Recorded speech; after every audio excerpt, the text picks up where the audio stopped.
जंगल में बारिश का मौसम चल रहा था। वही मीठी अपने दोनों बच्चों के साथ घोंसले में बैठी थी। बच्चों, रात बहुत हो गई है, अब तुम सो जाओ। मुझे नहीं सोना माँ, मुझे भूख लगी है, मुझे खाना दो। मुझे माफ कर दो मेरी बच्ची, सुबह जैसे ही होगी और बारिश बंद होगी मैं तुम्हारे लिए खाना लेकर आऊंगी। नहीं माँ, तुम हमेशा हमें यही कहती हो, मैं और मेरा भाई कितने भूखे हैं। ठीक है मेरी बेटी, जैसा तुम कहो, मैं अभी जाती हूँ किसी से खाना मांगने। तेज बारिश में मीठी बच्चों के लिए खाना लेने निकल जाती है। मीठी तोते भैया के घर पहुँचती है। मीठी, क्या चाहिए तुम्हें? तोते भैया, मेरे बच्चे बहुत भूखे हैं, सुनिए जी, जो हमारे पास दाना है वो मीठी को दे दीजिए। बहुत बहुत शुक्रिया तोती बहन। फिर मीठी दाने लेकर अपने घर की ओर निकल पड़ती है और मीठी की गुड़िया इतने सारे दाने देकर झटपट उन्हें खा लेती है। वाह माँ, इतने स्वादिष्ट दाने, ये खाकर मजा ही आ गया। कालू जी, मेरे पेट में चूहे कूद रहे हैं।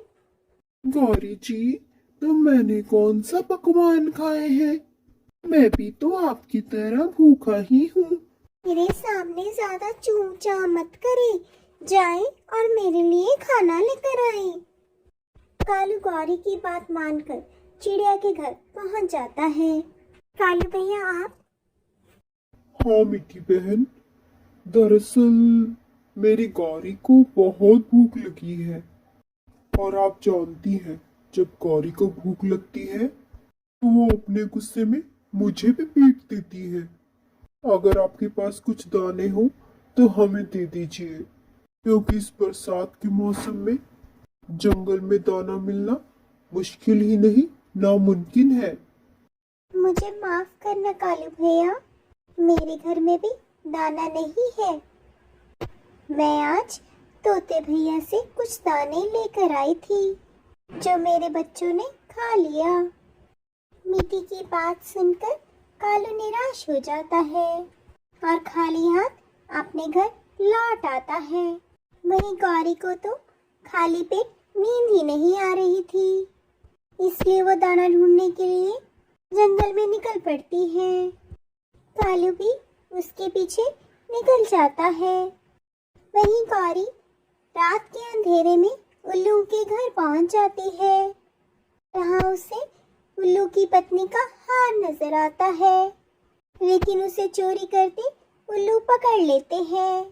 चोर चोर, पकड़ो पकड़ो मेरा हार। चिल्लाते चिल्लाते वो दोनों गौरी को पकड़ लेते हैं। छोड़ो छोड़ो, मेरी गौरी को छोड़ दो, इससे बहुत बड़ी गलती हो गई, मुझे माफ कर दो। कालू और गौरी बड़ी मुश्किल से अपना पीछा छुड़ाकर उल्लुओं से बच निकलते हैं। हाय रे, मार डाला, उन कमबख्त उल्लुओं ने मार मार कर मेरी जान ही निकाल दी। अरे गौरी जी, अगर मैं वक्त पर ना आता तो आज आप मेरे साथ ना होती। वो तो अच्छा हुआ मैं आपके पीछे चल पड़ा, वरना वो आज उल्लू आपकी जान ही ले लेते। तभी दरवाजे पर दस्तक होती है। कालू जी, देखिए वो कमबख्त उल्लू दोनों घर आ गए, मुझे तो बहुत डर लग रहा है। तभी रानो आवाज देती है, कालू भैया दरवाजा खोलिए। अरे रानू बहन, आप आइए आइए, अंदर आइए। नहीं नहीं कालू भैया, मैं आपको ये गेहूं की बोरी देने आई थी। इस बरसात के मौसम में अनाज ढूंढना बहुत मुश्किल हो गया है और मैं जानती हूँ मेरी सहेली गौरी को भूख लगी होगी। तभी कालू की नजर उस बोरी पर जाती है, जिसे देखकर वो मन में बहुत खुश होता है और रानू का शुक्रिया अदा करता है। इसलिए दोस्तों, अगर हमारे पास सच्चा दोस्त हो तो हम हर मुश्किल का सामना आसानी से कर सकते हैं। जंगल में बारिश का मौसम चल रहा था। वही मीठी अपने दोनों बच्चों के साथ घोंसले में बैठी थी। बच्चों, रात बहुत हो गई है, अब तुम सो जाओ। मुझे नहीं सोना माँ, मुझे भूख लगी है, मुझे खाना दो। मुझे माफ कर दो मेरी बच्ची, सुबह जैसे ही होगी और बारिश बंद होगी मैं तुम्हारे लिए खाना लेकर आऊंगी। नहीं माँ, तुम हमेशा हमें यही कहती हो, मैं और मेरा भाई कितने भूखे हैं। ठीक है मेरी बेटी, जैसा तुम कहो, मैं अभी जाती हूँ किसी से खाना मांगने। तेज बारिश में मीठी बच्चों के लिए खाना लेने निकल जाती है। मीठी तोते भैया के घर पहुँचती है। मीठी, क्या चाहिए तुम्हें? तोते भैया, मेरे बच्चे बहुत भूखे हैं। सुनिए जी, जो हमारे पास दाना है वो मीठी को दे दीजिए। बहुत बहुत शुक्रिया तोती बहन। फिर मीठी दाने लेकर अपने घर की ओर निकल पड़ती है और मीठी की गुड़िया इतने सारे दाने देकर झटपट उन्हें खा लेती है। वाह माँ, इतने स्वादिष्ट दाने, ये खाकर मजा ही आ गया। कालू जी, मेरे पेट में चूहे कूद रहे हैं। गौरी जी, तो मैंने कौन सा पकवान खाए हैं? मैं भी तो आपकी तरह भूखा ही हूँ। मेरे सामने ज्यादा चूं चा मत करे, जाए और मेरे लिए खाना लेकर आए। कालू गौरी की बात मानकर चिड़िया के घर पहुंच जाता है। कालू भैया आप? हाँ मीठी बहन, दरअसल मेरी गौरी को बहुत भूख लगी है और आप जानती हैं जब गौरी को भूख लगती है तो वो अपने गुस्से में मुझे भी पीट देती है। अगर आपके पास कुछ दाने हो तो हमें दे दीजिए, क्योंकि इस बरसात के मौसम में जंगल में दाना मिलना मुश्किल ही नहीं नामुमकिन है। मुझे माफ करना कालू भैया, मेरे घर में भी दाना नहीं है। मैं आज तोते भैया से कुछ दाने लेकर आई थी जो मेरे बच्चों ने खा लिया। मीठी की बात सुनकर कालू निराश हो जाता है और खाली हाथ अपने घर लौट आता है। वहीं गौरी को तो खाली पेट नींद ही नहीं आ रही थी, इसलिए वो दाना ढूंढने के लिए जंगल में निकल पड़ती है। कालू भी उसके पीछे निकल जाता है। वहीं गौरी रात के अंधेरे में उल्लू के घर पहुंच जाती है।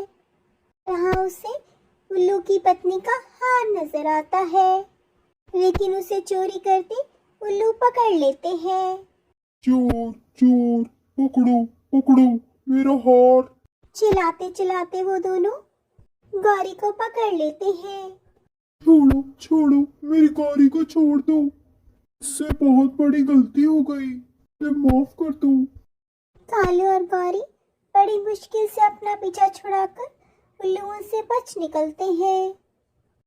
हाय रे, मार डाला, उन कमबख्त उल्लुओं ने मार मार कर मेरी जान ही निकाल दी। अरे गौरी जी, अगर मैं वक्त पर ना आता तो आज आप मेरे साथ ना होती। वो तो अच्छा हुआ मैं आपके पीछे चल पड़ा, वरना वो आज उल्लू आपकी जान ही ले लेते। तभी दरवाजे पर दस्तक होती है। कालू जी, देखिए वो कमबख्त उल्लू दोनों घर आ गए, मुझे तो बहुत डर लग रहा है। तभी रानू आवाज देती है, कालू भैया दरवाजा खोलिए। अरे रानू बहन, आप आइए आइए, अंदर आइए। नहीं नहीं कालू भैया, मैं आपको ये गेहूं की बोरी देने आई थी। इस बरसात के मौसम में अनाज ढूंढना बहुत मुश्किल हो गया है और मैं जानती हूँ मेरी सहेली गौरी को भूख लगी होगी। तभी कालू की नजर उस बोरी पर जाती है, जिसे देखकर वो मन में बहुत खुश होता है और रानू का शुक्रिया अदा करता है। इसलिए दोस्तों, अगर हमारे पास अच्छा दोस्त हो तो हम हर मुश्किल का सामना आसानी से कर सकते हैं।